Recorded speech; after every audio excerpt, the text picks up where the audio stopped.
Everyone loves starter Pokemon. If you're a Pokemon fan, there's a good chance that a starter or one of their evolutions is up there with your favorite Pokemon ever. From the Gen 1ers pretending that Charizard isn't the most overrated creature in existence, to the people telling me Oshawott is somehow their favorite.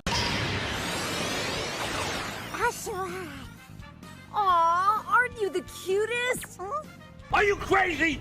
Are you out of your mind? It's safe to say there's a wide variety of opinions when it comes to Pokemon starters. Let's start with the most main character starter Pokemon of them all, Charizard. What makes Charizard so popular that it's always first in line for every gimmick Pokemon adds each generation? It's the only starter to have 2 Mega Evolutions. It was the first starter to be given a Gigantamax form and was the first Pokemon distributed post-release for Scarlet and Violet. I mean, I kinda think it's obvious what makes Charizard so popular, but maybe it's a combination of things. Charizard's design is just solid. It's a big orange dragon like Pokemon.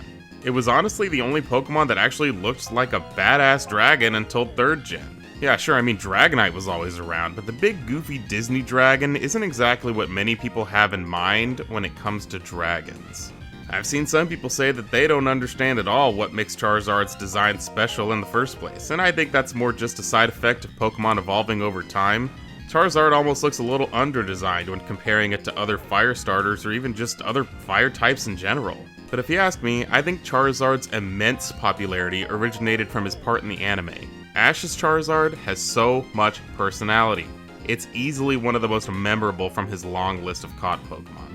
Couple that with a solid design, plenty of support, and a Pokemon card one could sell to buy a mansion with. That's quite big.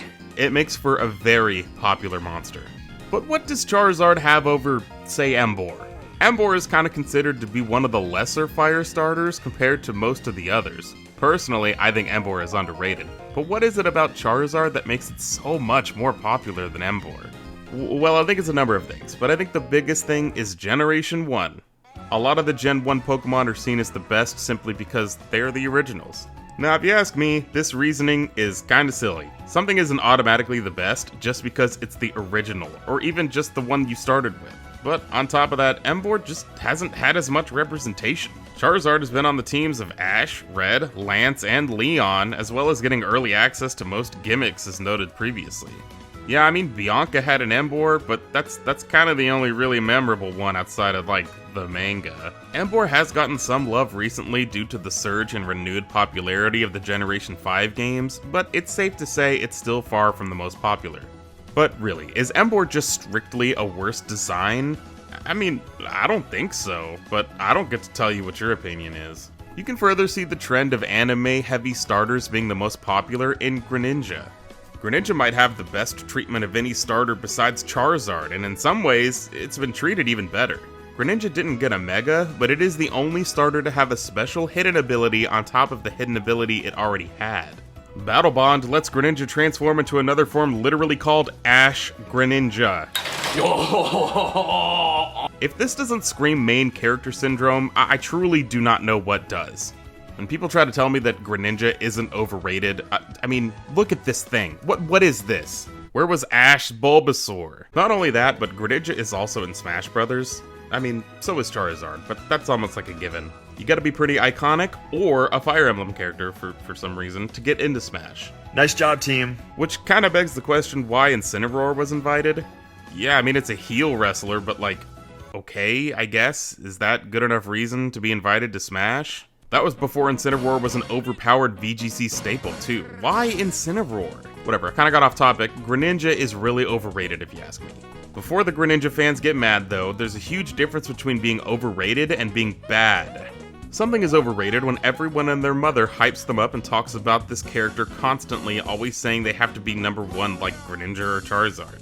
And again, this doesn't mean they're bad. Overrated is not a synonym for bad. I got way off track. Greninja is heavily featured in the anime, has a Smash slot, as well as kind of being the only Kalos starter anyone really cares about. Obviously, the overrated starters aren't the only starters that people care about.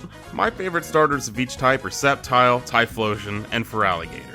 Now, Sceptile in particular is in kind of a weird position, where it had a large anime presence, but not really much else. I don't think it's a stretch to say that Blaziken and Swampert are significantly more popular than Sceptile, despite Sceptile definitely having the spotlight otherwise. So why does Sceptile not get the same attention that Charizard and Greninja get? Where's Sceptile's Smash slot? Where's its 2 Megas? Where's its weird form that turns it into Ash? Does this mean that anime presence doesn't really affect the popularity of a starter? Maybe Sceptile just doesn't look as cool as Charizard or Greninja to the masses? Whatever, who knows? On the topic of my favorites though, some people say Typhlosion in particular is a bad design. I'm not gonna get into the discussion of objective statements versus subjective taste, because if you don't understand that concept already, then you're probably like 10 years old or something, and I don't really want to argue with you. You can argue with the wall if you really want to. But I'm not gonna pretend that I don't understand why people don't rate Typhlosion as much. I get it. I get the whole complaint that he just looks really simple when he doesn't have the fire coming out of him. To be honest though, I kinda like that he has sort of a dormant mode. It makes him more bombastic when you see him explode. But that's not for everyone, I get it. Although I really don't understand why so many people don't like Feraligatr. I mean, look at him. Nice. I don't think it's a stretch to say that the starters are the most important Pokemon. They drive the hype behind every new generation. Be honest, go back to the original Red and Green games. Do those succeed at all if the starters, especially Charizard, aren't hits? Is Pokemon the big juggernaut that it is today if Pokemon Red had a lesser design on the cover?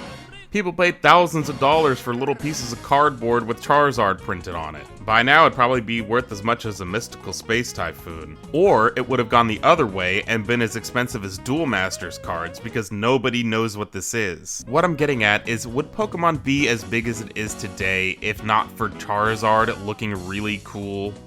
I really don't think it would.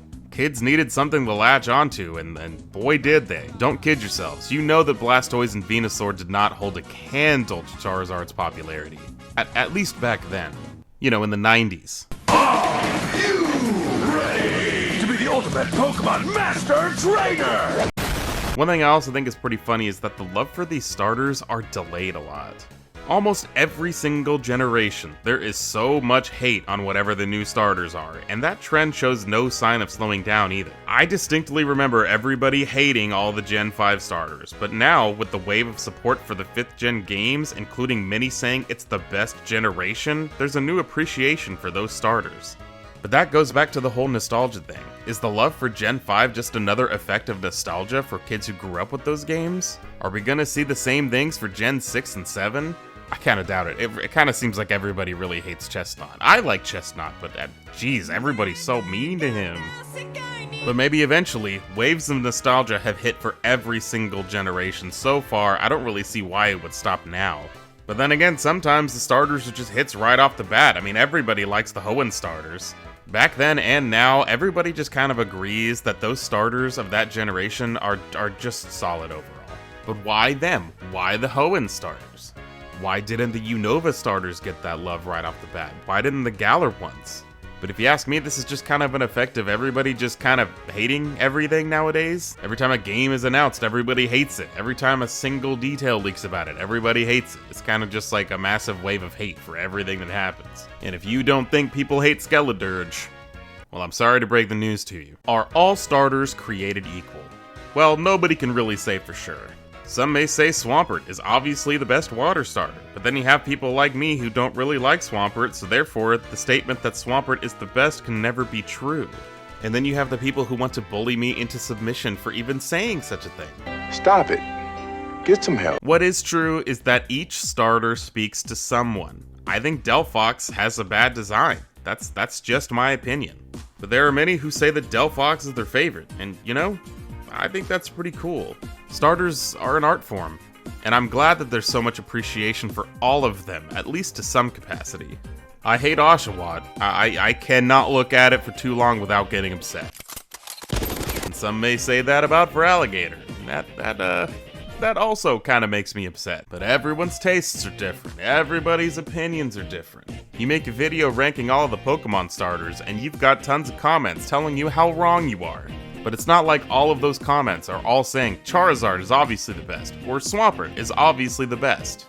You have some people saying, how is Primarina not at the top? And to all these comments, I would say, I don't know what to tell you. I just don't feel the same way you do, and that shouldn't bother you. It doesn't bother me when people disagree on my opinions on monsters from a video game made for babies. A baby game that I've put way too many hours in for my age, but I mean, I think we all have.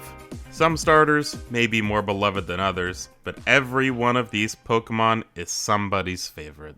Thank you for watching. If you made it all the way, please feel free to like and subscribe so I can feel that good old motivation to make more of these types of videos if you want to see them. Again, thank you very much.